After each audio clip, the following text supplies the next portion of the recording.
Shalom. I wanted to take a moment to talk about maybe courtship is the right word. I'm often asked by many millennial men, what type of woman should they be looking for? And almost always their main focus is the exterior. Like, what does this woman look like? And yet, when I speak to men of the Most High, their framework or their blueprint for this type of woman is the woman mentioned by King Lemuel in Proverbs chapter 31, verses 10 through 31. And it's interesting, though, that the king in this context or this text could have probably had any woman he wanted, but he longed for the woman who was virtuous. And what was interesting that many men miss, because again, we're led by our eyes more than the Holy Spirit. They miss that not one time in his description of this virtuous woman did he describe her exterior attributes. In other words, how she looked. So I wanted to take a moment to go through the text real quick to help men, please don't swerve on what I'm saying. Like, looks is important. That's what gets your attention.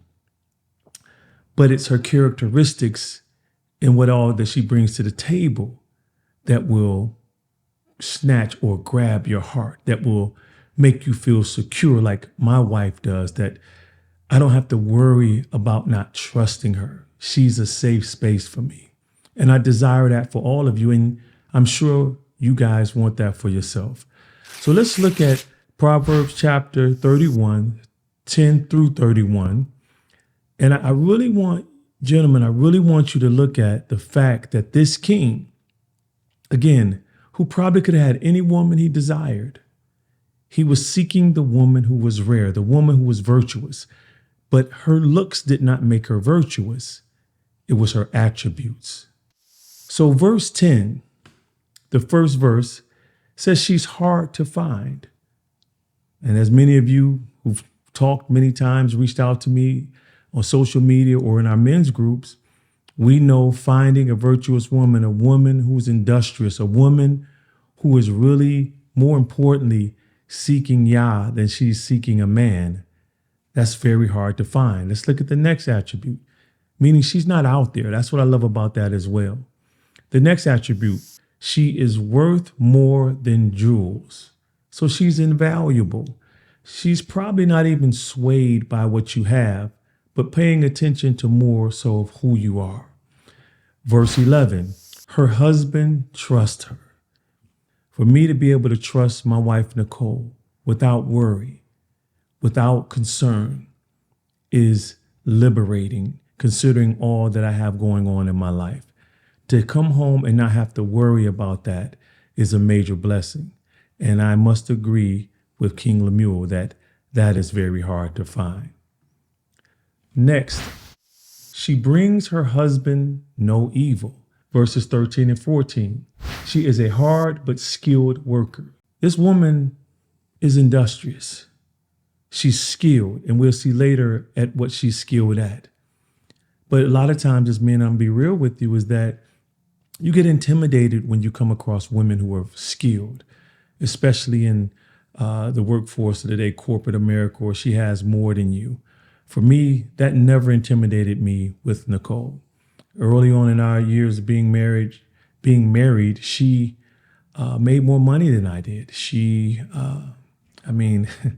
highly educated, smart, intelligent. And so doors opened up for her more than they did for me at the time. And it didn't make me less of a man. I didn't feel like intimidated.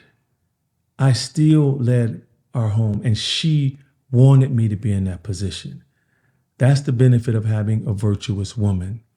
Next, verses 16 and 24, she builds her own resources and she's an investor. I can tell you how many good friends of mine, highly successful and millionaires, who don't allow their wives to help them in areas of finance, in areas of decision-making that typically a man feels like only he could lead, especially one who comes to the relationship and he has all the resources. This is a grave mistake, gentlemen. Next, verse 19, she is skilled at spinning wool.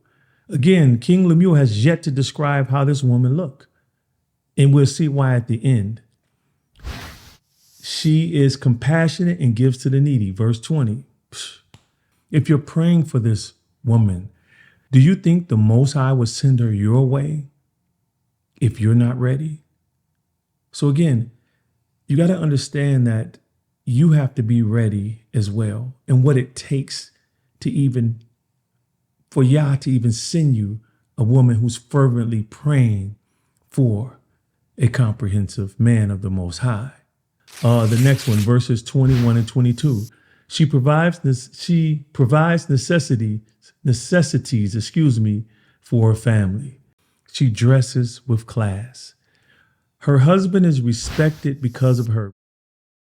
She is an entrepreneur. Verse 24.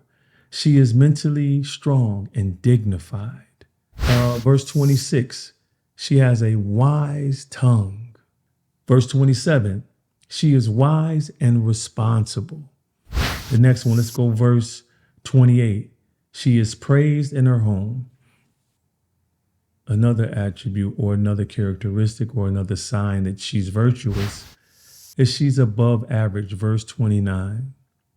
Her value is not in her beauty, and this is verse 30, or charm, but in the fear of Yahuwah, the Most High. Charm is deceptive and beauty does not last, but a woman who fears Adonai, which is Hebrew for the Lord, will greatly be praised. Beauty is fleeting. It doesn't last. So why do we use it as a barometer for the woman we desire to marry and stay with for as long as we can live? We need to start seeking the attributes or the deeper characteristics that make her or make up the virtuous woman. And lastly, verse 31, she bears good fruit. Reward her for all she has done. Let her deeds publicly declare her praise. Choose wisely, or better yet, choose righteously or godly. Remember, our eyes can deceive us, but the Holy Spirit, the Spirit of Yah, never will. Subscribe to the channel if you'd like to be notified when I upload content, which I'm going to start doing more frequently. That way you can stay on top of things. And then soon I'm going to start doing some YouTube lives because I would love to speak with you in real time. And then I would love for you to just, in the comment section, even of this video, if you could just share some things that you would like for me to address or speak on or teach on.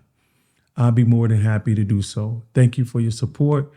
And I pray that this moment is a blessing to you and will keep you encouraged and focused on the right thing. Again, I'm not saying the way your future wife look is irrelevant. However, what I'm saying, what's most important is her interior design.